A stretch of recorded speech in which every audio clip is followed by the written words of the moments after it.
بسم اللہ الرحمن الرحیم۔ السلام علیکم دوستو، کیسے ہیں آپ؟ امید ہے کہ آپ لوگ خوش و خرم ہوں گے۔ اللہ پاک سے دعا ہے کہ آپ سب کو اللہ تعالیٰ اپنی رحمت کی چھاؤں میں رکھے۔ آج ہم پڑھیں گے مکالمہ نویسی۔ مکالمہ نویسی کیا ہوتی ہے؟ دو یا دو سے زیادہ افراد کے درمیان ہونے والے گفتگو کو مکالمہ کہتے ہیں۔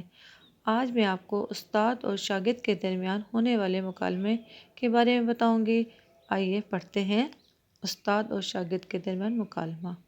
استاد: اکرم، آج آپ وقت پر اسکول کیوں حاضر نہیں ہوئے؟ اکرم: جی جناب، میں اس کے لیے شرمندہ ہوں۔ استاد: اسکول وقت پر نہ آنے کی کیا وجہ ہے؟ اکرم: جناب، میں اسکول وقت پر آ رہا تھا لیکن بس کا حادثہ ہو گیا۔ استاد: کسی قسم کا جانی نقصان تو نہیں ہوا؟ اکرم: نہیں جناب اعلیٰ، تمام مسافر ٹھیک ہیں، صرف ایک زخمی ہوئے ہیں جن کو فوری طور پر ہسپتال لے جایا گیا۔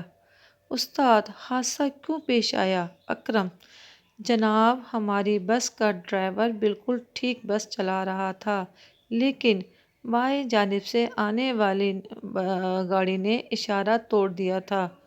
استاد: افسوس، یہ لوگ اپنی جان کے ساتھ ساتھ دوسروں کی جانوں کو بھی خطرے میں ڈال رہے ہیں۔ اکرم: جناب، گاڑی کا کافی نقصان ہوا تھا جس کی وجہ سے مجھے پیدل اسکول آنا پڑا۔ استاد: ٹھیک ہے، مجھے پتہ چل گیا، اس میں آپ کا کوئی قصور نہیں ہے۔ آئیے اب ہم اپنا سبق پڑھتے ہیں۔